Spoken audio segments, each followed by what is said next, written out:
What's up guys, my name is Alex and welcome back to Magic Missile Minis.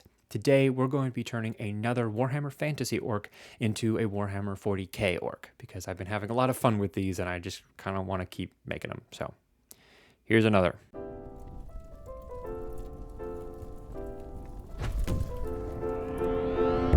I start this project by assembling the main torso of the Age of Sigmar miniature, gluing together all of the pieces with some plastic cement glue that I use for assembling Warhammer minis. Rather than acting as an adhesive, it melts the two pieces of plastic together, creating a stronger bond. The next thing to work on was the weapon. The idea for this actually was from a comment from a guy named Danko Studios, apparently, to put a bunch of like Gretchen or Grotz at the end of this, so I decided that I would do exactly that. Here I take these two Gretchen miniatures and decided that I would equip them with axes and knives as opposed to the guns that they were holding. So I chopped those up and glue those on with a little bit more of the cement glue, as well as changing where the feet are positioned to make it look like they're floating a little bit more. For this guy specifically, I had to go in with a little bit of green stuff to sculpt the hands into a position that made more sense. I give the second guy a head, and I also attach his feet again to make sure that they're in the right position to look like they're floating. And then I do the same thing I did before on his hands, chopping them off in order to attach. Rather than an axe for this guy, I add these knives that were a part of my Orc Commandos kit. For this top hand, I wanted the knife to look like it was positioned where he could like stab somebody with it. And the other hand, I actually decided it was going to have part of the strap that was attaching him to the mace was going to be going over his arm, rendering it kind of useless. But I like the idea that he was still holding the second knife anyways. I then chop off the other hand and reattach it so that it's in a slightly more dynamic position.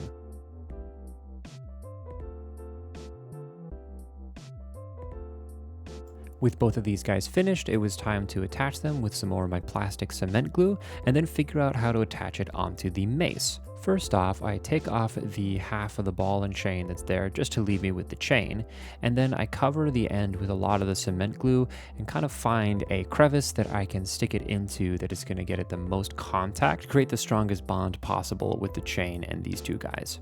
I then go in with some green stuff to create the leather straps that are going to be attaching them together. I flatten the green stuff down with one of my rubber sculpting tools to get them into the right shape and try to make them look like straps, and then attach an extra one that is kind of haphazardly thrown on to give it a very orcish, kind of scrapped together feel. With that, this absolutely ridiculous weapon is finished. The next problem was going to be figuring out how to attach it to the mini, because I wanted to have one of his hands be replaced by this orc power claw.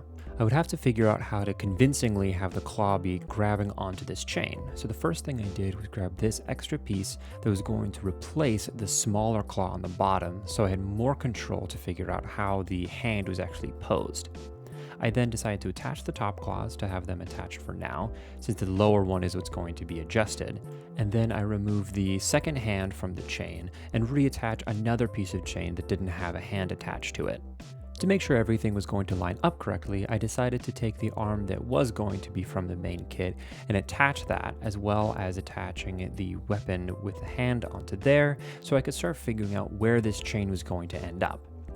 For the arm, I decided I would use this mechanical arm and chop that up and attach that to the power claw. After playing around with positioning, I decided to attach those two pieces together, and then I had to figure out how to attach them to the mini itself.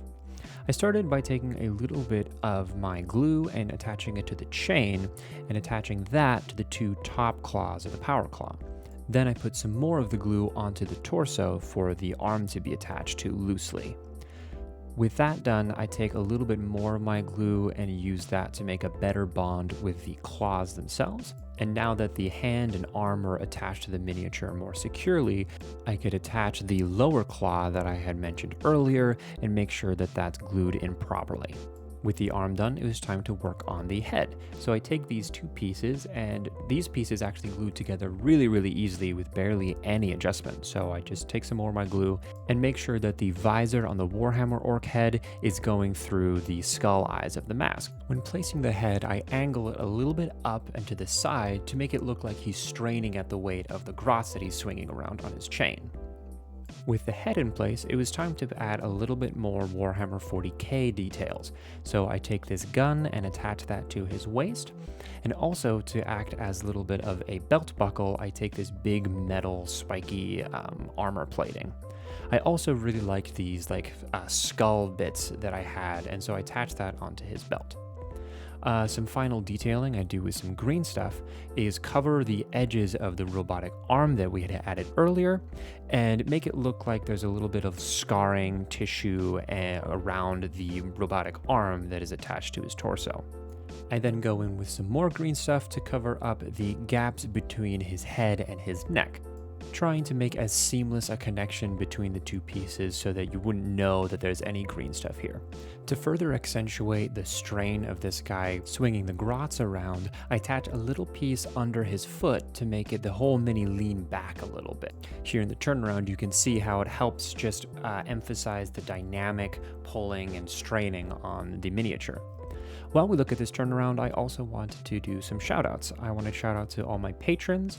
All of them are listed here. If you want to go support the channel financially, you can do that through the links below. I also wanted to shout out my band. We're called Kin. We just released a new single and are hoping to release more music soon. Choking on the most ambiguous of tears, you wish you could tear out all the years you loved and loved. Shouting, screaming, cried out. You can check us out on all our socials, also linked in the description.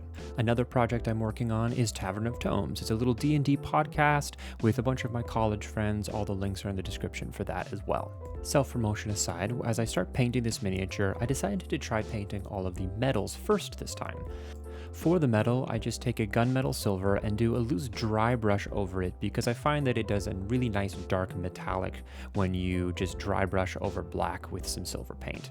Once I finished with the metallics, I realized that this guy's foot had fallen off, so I shave off a little bit of the primer and then find the foot in the pieces of extra bits that I had put to the side and reattach that with some more of my plastic cement glue, making sure to create a much stronger bond than I did the first time so that it doesn't fall off again. I stick those pieces together and then go in with some of my airbrush primer that I just apply with a regular brush since I don't actually have an airbrush.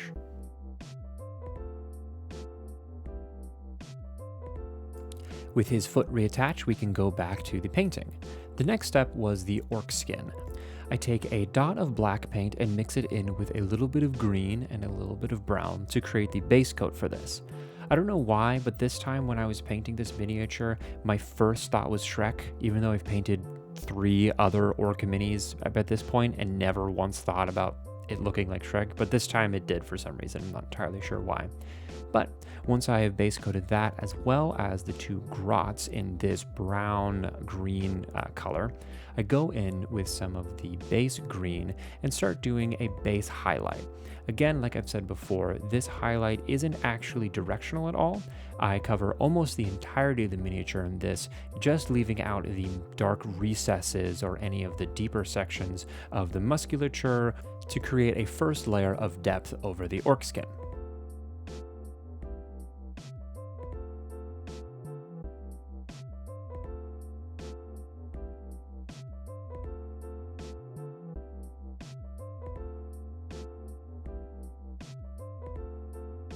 Once again, I repeat this step for the 2 little goblins attached to the chain. After that, I go over the miniature several times with several different highlights, each of them adding a little bit of yellow into the paint. This way, the highlight has a little bit more color rather than washing out the color or desaturating the color by adding white for these highlights.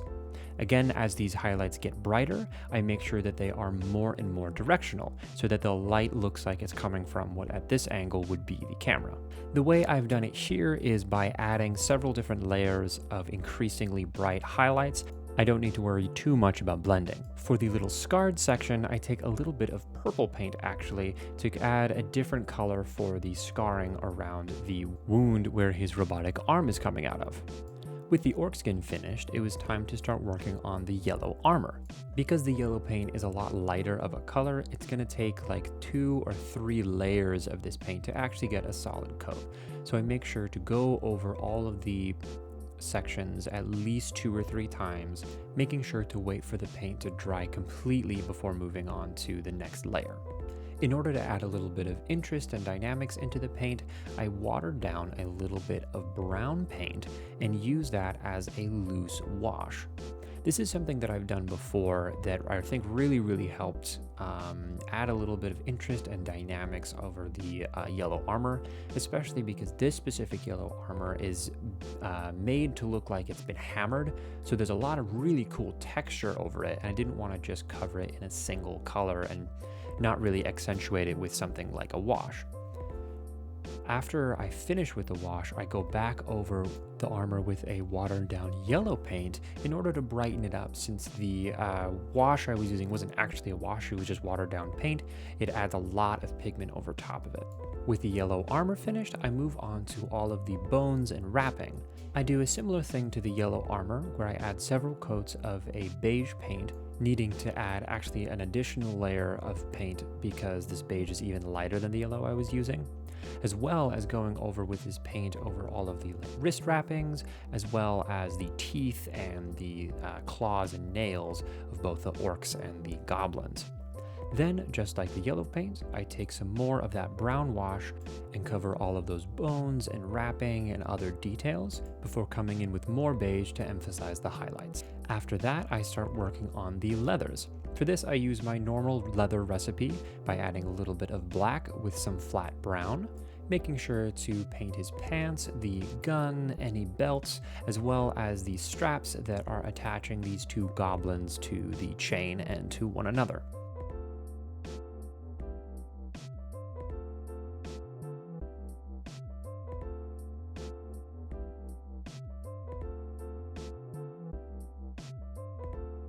I then do one simple layer of highlights over the leather, just adding a little bit of flat brown without the black.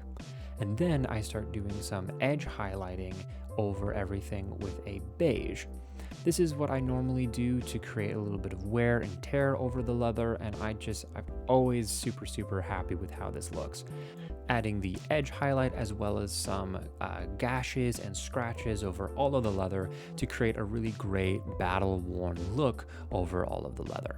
To make any electronics or metal sections look a little bit more interesting, I take some gold and a little bit of red paint to make a copper, and I just attach random pieces and details from any machinery and cover them in that. Once I finish with that, I add a little bit of an edge highlight over all the armor with the base yellow paint. This just helps accentuate all of the different shapes and angles for the different pieces of yellow armor. And if I'm being honest, I probably should have done this for the metals as well, but I forgot to. But anyways, I go ahead and add a little bit of basing material onto this guy. But before this miniature is finished, I wanted to paint the eyes. So I go in with a little bit of blue into the visor for the main orc and the eyes of the Gretchen. And with that, this miniature is finished. I am really happy with how this guy turned out. It's so funny. I love the grots at the end of the chain. Thank you again. I can't remember your name. I think it was Deco Studios or something like that. I mentioned it earlier in the video, but it was such a funny idea and it really turned out. So hopefully you're seeing this. Definitely leave a comment if you're watching this video, because it's a hilarious idea. I'm really happy with the pose, especially the way his neck is craning, the way that he's kind of leaning back. I'm really proud of how I was able to keep the energy of the miniature as he's kind of pulling the chain along and really make it feel like he's straining to swing the 2 grots around. I'm really proud of how that turned out. Anyways, thank you so much for watching this video. Hopefully you enjoyed it. If you did, don't forget to leave a like, subscribe, leave a comment, do all the algorithm things. Also, before you go, don't forget to check out Patreon. Don't forget to check out my band, Kin, as well as Tavern of Tomes. All of the links for those things are going to be in the description. Anyways, thank you so much for watching this video, and I'll see you guys in the next one.